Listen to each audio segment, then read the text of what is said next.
Hello and welcome back to another episode of the Mystic in Training podcast with me, Melissa Amos.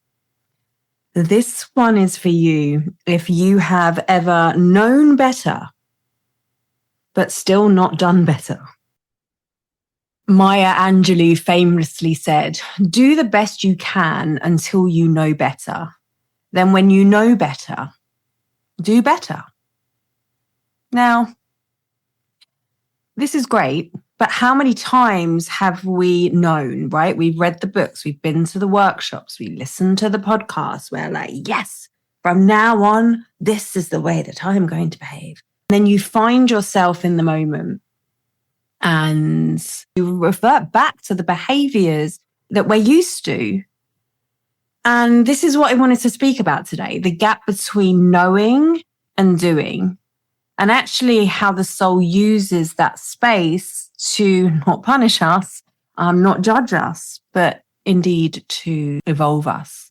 We'd love to think that our conscious mind, the bits that we're aware of, are the things that are driving us, that they're the things that are helping us make our decisions. We can read the books, we can go and seek information, we can go and find logic. And that certainly gives us another level of awareness. But actually, the majority of our drive doesn't come from our conscious mind. In psychology, we talk about how 90% more, some spaces say more, of our decisions and our thoughts and our conditions come from the unconscious. And Carl Jung has said, until you make the unconscious conscious, it will direct your life and you will call it fate. You've often heard me speak about how our purpose is to know ourselves. And maybe this is this. Maybe it's to know everything that's going on in the unconscious, which is all great, which is all wonderful when you are sitting in the classroom. But what about in real life? What about when it actually matters? What about when you're pushed and shoved? What about when you're in fear? What about when you're under pressure? Then what is it that is really driving us? Because I think we need to think about it from many different points of view. We have our conscious awareness. We have our unconscious awareness. We have our nervous system. We have our conditions. We have our beliefs. And all of them in some way are driving us. You know, I can ask you to think about something that you're moving through at the moment or something that you're making a decision about. And if I asked you to tune into your mind, and you can do that now with me for a moment, if I asked you to tune into your mind and just ask your mind what it thinks about this situation, your mind will start to give you some information. If I then drew you down into our other intelligence center, which is our heart, they've shown that the heart does have its own essentially brain and can make its own decisions. So if you put your hands on your heart and ask that same question, you can notice that there are different responses, different answers. So just spend a moment asking that same question to your heart. And you can do the same with our third brain, our gut. Research has also shown that our gut and our microbiome is actually what drives our brain and what drives our bodily systems and what drives our thoughts and our energy levels. And so if we come into our gut and ask the same question, maybe we begin to understand that it's not as simple as, oh, this is what my brain thinks is true. It's not as simple as, well, now I know better, I can do better. Because you might know better in your brain. You might know better in your heart. But if your nervous system hasn't been recalibrated, if you know better, but your nervous system doesn't feel safe in responding in that way, however much you know, your brain will never respond in that way. Your actions when push comes to to shove will never be what your brain is telling you only. Psychologically, we're actually either moving towards pleasure or moving away from pain. Like that is fundamentally what we're doing. And our life experiences and all of that stuff that sits in the unconscious mind has already made its mind up to say, well, hold on a minute. If this is about to happen, then here is a strategy. And it happens so quick, like literally the click of a finger. It doesn't even come through your conscious mind. It's like a reflex often. It's like it's been done perhaps so many times that those neural pathways are going, way, we know what to do. Brain, take a moment, chill out. Just go take a hiatus for a moment. We have got this, and it will run whatever is most dominant, whatever is strongest in your mind. If your nervous system thinks, well, you know what, this way is more safe, then it doesn't matter how much you know that's different. Safety's first. It doesn't matter how enlightened this new piece of information is. If your nervous system, if your safety mechanism thinks, well, we've not tried that before, if we do, we might die. It's going to do everything it can, everything in its power, of which it has a lot, to turn you the other way. And your willpower, it's not easy to fight against that. Now, I'll say this. Often when something new happens, when we're in the throes of excitement, when I've just put the book down, when I've just listened to the podcast, when I've just done the lesson, done the workshop, and it's there in my mind and I'm like, yes, and it's full of energy and it's motivated. We can hack that system. We can, stop, take that step back and go, oh, yeah, I know what to do. Especially when things feel easy or when we're riding that high wave. However, our job then becomes not just to know, our job then becomes to embody. Our job then becomes to live. Our job then becomes the knowing that doing better isn't about perfection, that doing better isn't just about regurgitating everything that I've learned, but it's about beginning to understand how this is going to create change in your life. Actually understanding from a personal point of view what new behaviors now need to happen, and witnessing yourself, practicing, trying it out, walking the walk in the moments where we are conscious, in the moments where we aren't being pushed, which is why things like journaling, which is why things like future pacing, so projecting what's going to happen in the future, which is why things like dry runs. For example, my children were, let's call it having a moment last week about something. And their strategy was to get overwhelmed and to scream and shout and to do what kids generally do. And so what we did was we worked together to go, okay, well, next time this is happening and you're going to feel this same way, what if we tried this breath? What if we made the conscious decision to put the thing down? What if we then went out and ran or kicked a ball? What if we then had a conversation? And we started to play with these different strategies that may come up so that the trigger that originally threw them into the throes of despair can now trigger them into something else. And it's not just about you did something wrong and now you need to go and think about what you did and learn to do better. It's really creating these new strategies and practicing it when things aren't under so much pressure, when we're not in the throes of emotion. Because if you've ever seen a child, or you've ever been in it yourself, when you're really in that intensity, no amount of somebody saying to you, calm down, mate, it's going to make a difference, is it? Because you can't. And what that is the unconscious mind, the programmings, the neural pathways, the strategies doing the work for you. And your brain, however amazing it is, isn't strong enough to change that. And so don't leave here in despair. Don't leave here thinking, well, what is the point? She said that even if I know better, I'm not going to do better. And by the way, the shadow of that is even worse, because then you know better, you didn't do better. And then you're like, I'm such a terrible person. Maya Angelou told me that when I know better, I will do better. And now I don't even have that excuse. And you can't think your way into alignment.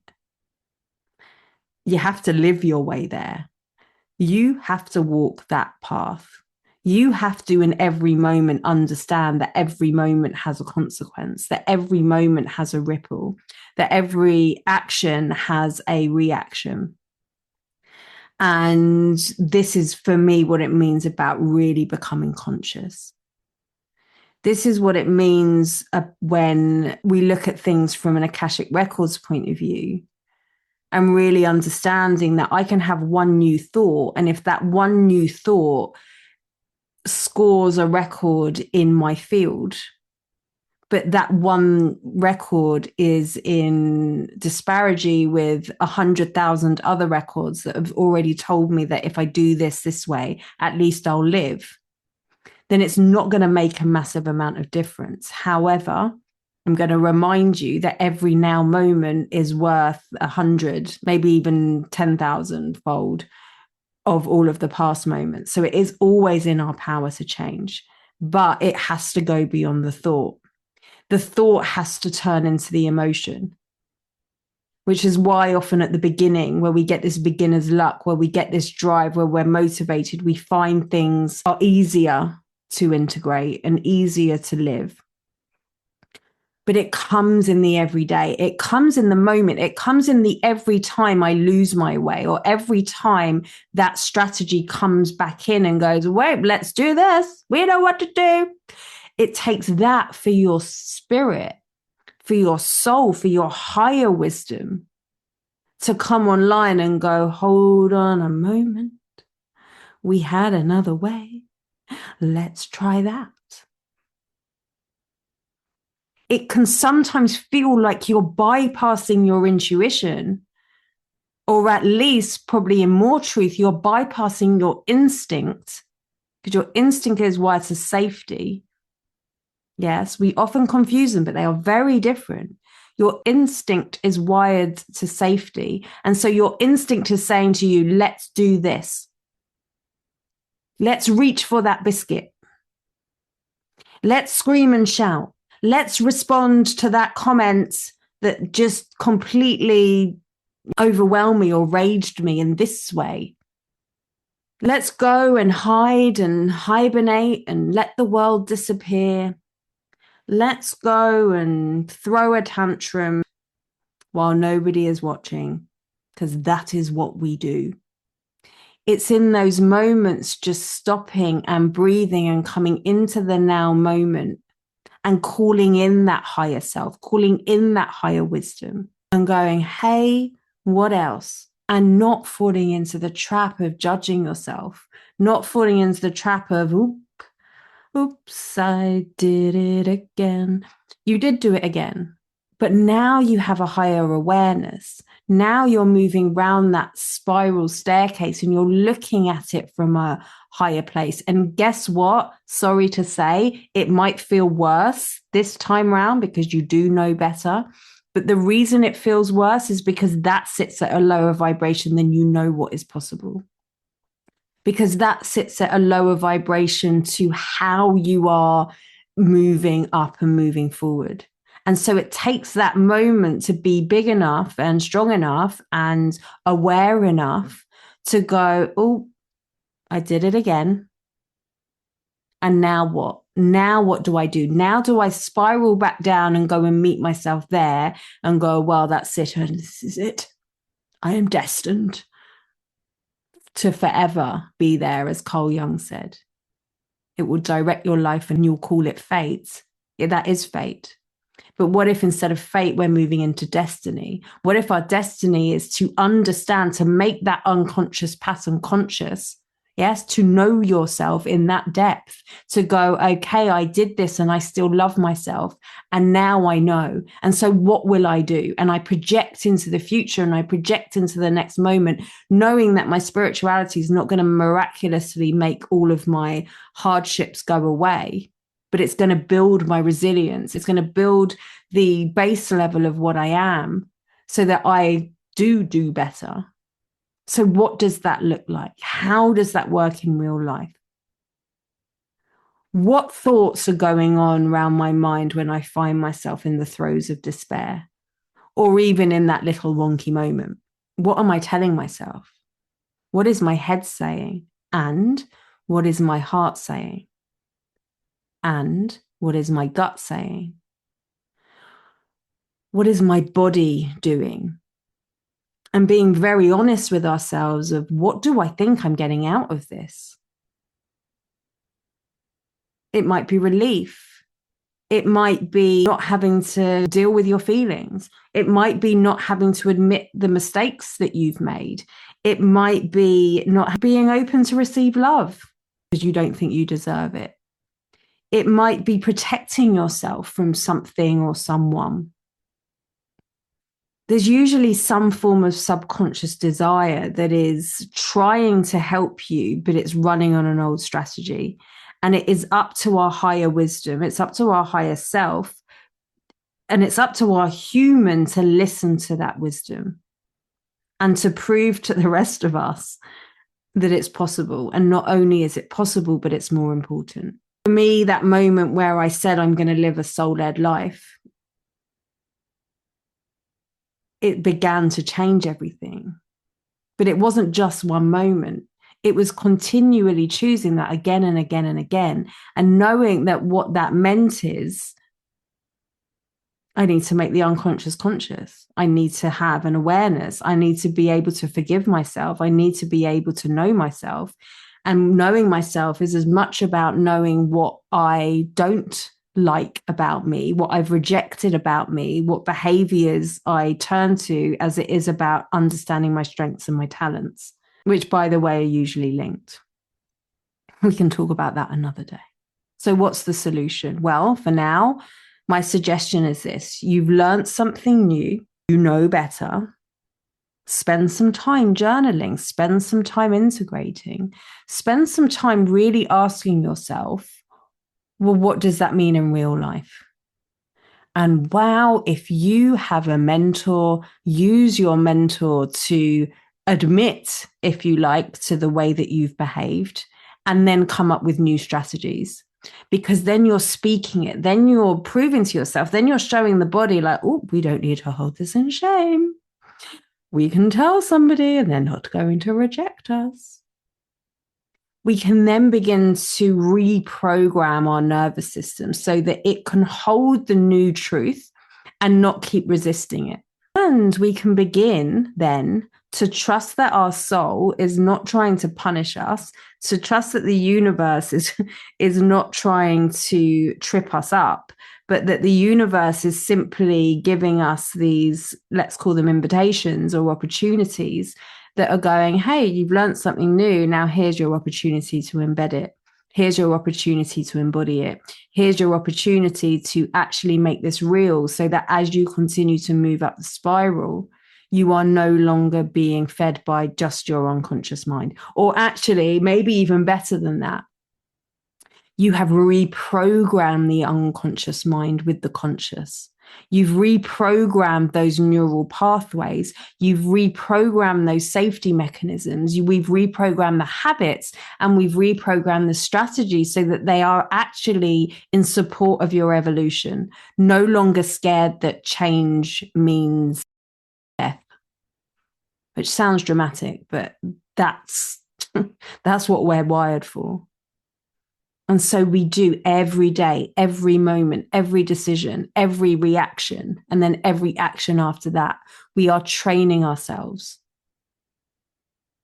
that I do know better and I am becoming, and that I don't need to be perfect with that, but I can be curious rather than holding myself in shame of, well, this is what I did, and so therefore I must be a terrible person. And I've got no willpower and I've just fated to live the life of this. But we bridge it with curiosity. What is it about me that I'm moving towards? What do I think is going to happen? What safety mechanisms have I taken place? And maybe what happened to me in the past that is steering me towards this direction. And then we bring the healing and the knowing and the awareness into that. And so we begin to create this congruence. We begin to create this readiness of self so that as we move forward every day, our full system is more in support of our evolution and our growth. So keep on listening, keep on wondering, keep on reading your mind with the knowing better. But the real work comes in the doing better, despite the programmings, so that you eventually, and probably even quicker than you thought, become the soul-led individual. Surprised at actually how now your new identity really holds you. Trusting that our soul is continually working with us so that we can embody all that it is that we now know. We have work to do, dear listeners. And so I invite you today to simply ask, if I knew better, what would I do different? Then come back. Let me know. Send me a text. Reach out to me. Or share this episode with somebody who has been trying so hard. And we have all got this. And I look forward to seeing you on the next episode of the Mystic in Training podcast. Bye for now.